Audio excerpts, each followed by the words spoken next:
Ayahku adalah Dewa Perang. Bab 477. Saat ini, Guan Qianjun hampir memutuskan keterampilan apa yang akan diajarkan pada Su Haiyun. Anak laki-laki ini dan keponakannya sama-sama cocok untuk senjata tersembunyi. Milik Qian adalah pisau terbang, tapi anak ini sepertinya cocok untuk batu belalang. Batu belalang mirip dengan kerikil, tetapi salah satu sisinya runcing, terutama menyerang kepala dan wajah, serta titik akupuntur. Zuo berteriak dengan tegas, bunuh dia semua. Ayo semuanya. Orang-orang yang dibawa tidak hanya banyak, tetapi juga beragam. Mereka berasal dari kedua lapisan masyarakat, dan mereka sebenarnya bisa berbaur dan mematuhi perintahnya. Dari sini kita bisa melihat betapa kuatnya pangeran yang mirip bumi ini. Pantas saja seluruh keluarga Jiang dihancurkan seperti ini. Bagaimanapun, tiba-tiba puluhan orang bergegas menuju Guan Qianjun. Beberapa bahkan mengeluarkan senjata. Bahkan Li Kuanyang merasa khawatir. Dia segera memanggil kedua bersaudara itu dan meminta mereka mundur. Tetapi, baik Su Haitang maupun Su Haiyun bersikeras untuk berdiri di sisi Guan Qianjun. Hanya saja kedua orang tersebut sepertinya mempunyai pemikiran yang berbeda. Su Haitang membusungkan payudaranya yang menawan dan berkata dengan lantang, aku dan kakak iparku tidak lahir di tahun yang sama, bulan yang sama, dan hari yang sama, tetapi kami ingin mati di tahun yang sama. Tahun, bulan yang sama, hari yang sama, atau mati bersama. Guan Qianjun, hah. Su Haiyun berteriak, kakak iparku sangat kuat. Bahkan ribuan pasukan bukanlah tandingannya. Kalian bajingan akan disiksa sampai mati oleh kakak iparku. Guan Qianjun merasa terhibur dan merasa bahwa ini adalah perkataan manusia. Zuo masih berteriak, pukul dia sampai mati, pukul dia sampai mati. Sangat gila, sombong, dan mendominasi, memenuhi segalanya. Jiang Ce, yang diangkat ke bawah derek, berteriak dengan panik, Tuan Guan, tolong cepat bersembunyi. Kekuatan orang ini memang luar biasa. Dia bahkan bisa memanggil orang berpakaian hitam dan putih. Jangan khawatirkan kami, cepat pergi, cepat pergi. Hanya, sebelum dia selesai meneriakkan kata terakhir, pergi, dia tidak akan pernah bisa meneriakkannya lagi karena kata itu tersangkut di tenggorokannya. Melihat, ada teriakan di depan saya, dan orang-orang berjatuhan satu persatu. Guan Qianjun bergegas menuju mereka, seolah-olah mereka tidak berada di negeri siapapun. Sama seperti naga, melompat ke dalam air dan berenang sebanyak yang Anda mau. Sambil berenang, lakukan apapun yang Anda inginkan dengan tangan Anda. Satu tendangan. Hancurkan saja orang-orang ini. Itu hanya setengah menit. Sekelompok orang yang terdorong oleh teriakan Zuo semuanya jatuh ke tanah, kepala mereka berdarah, atau mereka memegangi pinggang mereka dan tidak dapat bangun, dan benar-benar tidak sadarkan diri. Zuo, ini. Dia tertegun lama sekali, lalu berteriak lagi tak percaya, tembak dia. Orang ini punya kungfu yang hebat. Tapi senjatanya pasti bisa menghadapinya. Lalu, Guan Qianjun tersenyum. Apakah kamu buta? Tidakkah kamu melihat bahwa semua senjata ada di sini bersamaku? 7 atau 8 pistol sebenarnya dipegang di tangannya dan ditumpuk. Berikutnya, tangannya terus melayang, seolah sedang melakukan akrobatik, mengeluarkan bunyi klik. Setelah operasi yang mempesona, 7 atau 8 senjata berubah menjadi tumpukan bagian, berceceran di lantai bersama dengan pelurunya. Bagian mana yang termasuk dalam senjata yang mana? Metode yang sangat buruk. Segera Zuo terdiam. Tidak ada yang melihat ini dengan tidak percaya. Seorang pria tidak dapat menahan diri untuk tidak berteriak, teknik ini. Sepertinya hanya ditemukan di zona perang. Orang yang bisa menggunakan teknik semacam ini biasanya. Dia berteriak, dia sangat terkejut hingga dia tidak bisa berbicara. Guan Qianjun adalah dewa perang tertinggi. Betapa mudahnya membongkar beberapa senjata menjadi beberapa bagian. Belum lagi pistol jenis ini, senapan mesin berat pun tetap bisa dibongkar. Dalam 10 atau 20 detik, dia bisa membongkarnya menjadi tumpukan sampah. Zuo menyaksikan adegan ini tanpa daya dan tiba-tiba berteriak dengan memilukan, anak baik, kamu berani mengambil senjatanya. Tahukah kamu betapa seriusnya kejahatan perampasan senjata itu? Kamu sudah mati. Jangan berpikir bahwa kamu memiliki beberapa keterampilan dan dapat mengalahkan puluhan orang seperti saya. Bisakah kamu mengalahkan ratusan orang? Bisakah kamu mengalahkan ribuan orang? Bisakah kamu mengalahkan puluhan ribu orang? Aku sedang menelepon seseorang sekarang. Jika kamu berani, jangan datang ke sini dulu. Ini adalah gaya khas anak nakal. Jika Anda bisa mengalahkan seseorang, pukullah mereka sampai mati dengan sekuat tenaga. Jika Anda tidak bisa mengalahkan seseorang, katakan padanya untuk tidak datang dan tunggu sampai dia memanggil bantuan. Guan Qianjun tersenyum ringan, seolah dia tidak mendengar apa yang dia katakan, tapi melihat sekeliling. Dia menggelengkan kepalanya, tempat ini terlalu berantakan. Seseorang harus membersihkannya. Setidaknya menyapu lantai, iya. Kenapa tukang sapu yang kutelepon belum datang? Ada keheningan di sekeliling. Situasi yang berbahaya sekarang. Dia sebenarnya berpikir untuk mencari tukang sapu. Sekalipun kamu kuat, kamu tidak boleh terlalu bangga, bukan? Guan Qianjun menoleh dan melihat keluar, dan melihat dua mobil masuk. Semuanya adalah mobil Audi, dan semuanya kelas atas. Kemudian, sekelompok orang turun satu demi satu, dan pemimpinnya adalah Zhang. Zhang sedikit terkejut saat melihat pemandangan di sekitarnya, tapi dia juga seorang pria yang telah mengalami banyak badai. Dia dengan cepat menenangkan diri dan berjalan menuju Guan Qianjun sambil mengangguk sedikit. Nada suaranya masih menunjukkan rasa hormat. Tuan Guan memanggilku ke sini, apa yang kamu lakukan? Aku hanya ingin pergi ke kota, lalu aku akan menghubungimu dan pergi ke rumahmu untuk memenuhi janjiku. Guan Qianjun menunjuk ke sekeliling, tidak terlalu merepotkan. Saya tahu bahwa Tuan Zhang adalah seorang pria dengan gigi besi dan gigi kuningan. Mari kita penuhi janjinya di sini. Bersihkan kekacauan di sekitarmu. Tuan Zhang, ini.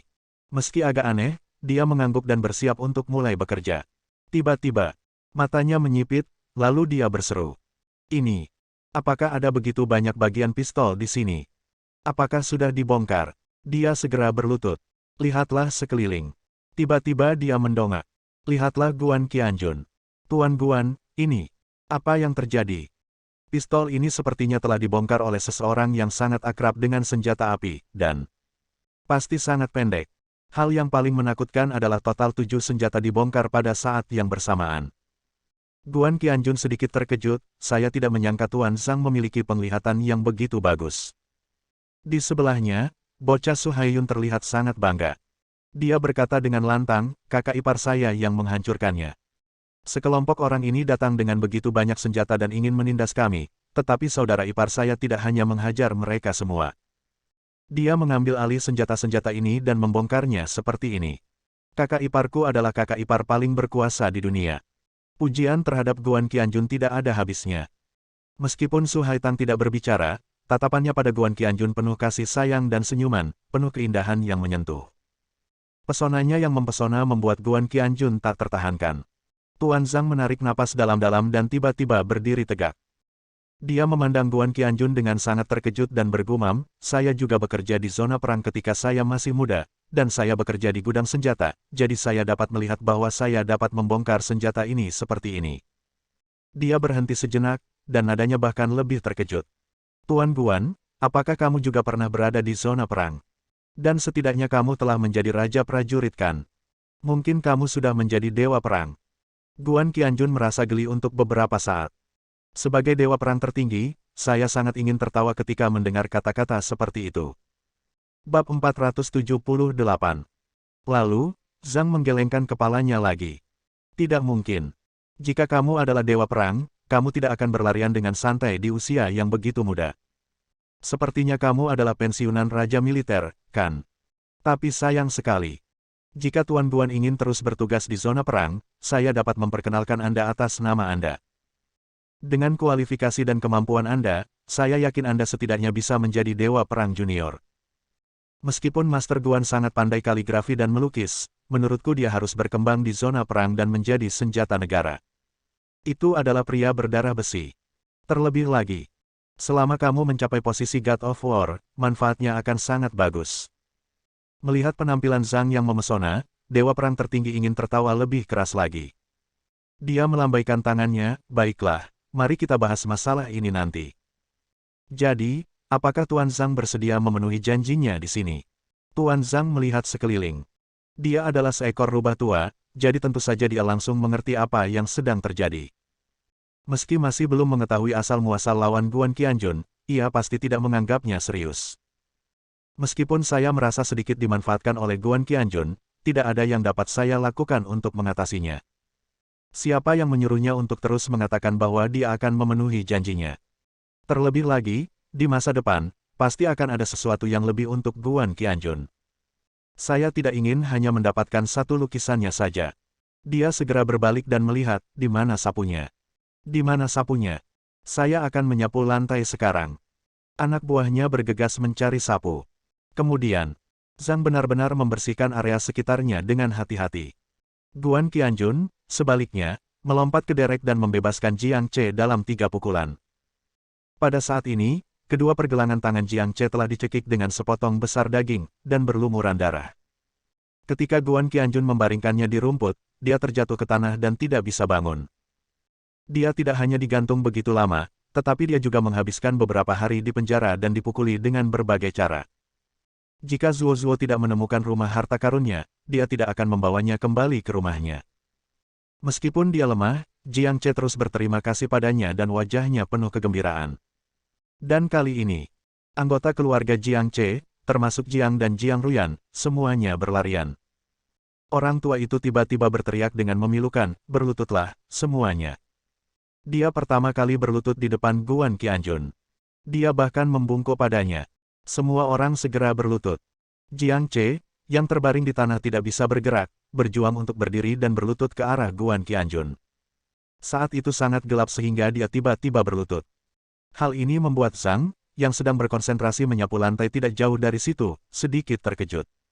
Lalu, dia menghela nafas sedikit. Sorot mata Guan Qianjun menunjukkan kekaguman yang lebih besar.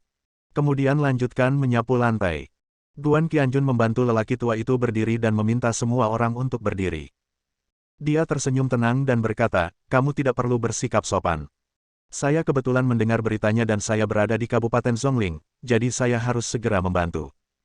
Begitu kata-kata itu keluar, tidak jauh dari situ, terdengar suara yang sangat garang dan garang. "Nak, datang ke sini dan bantu.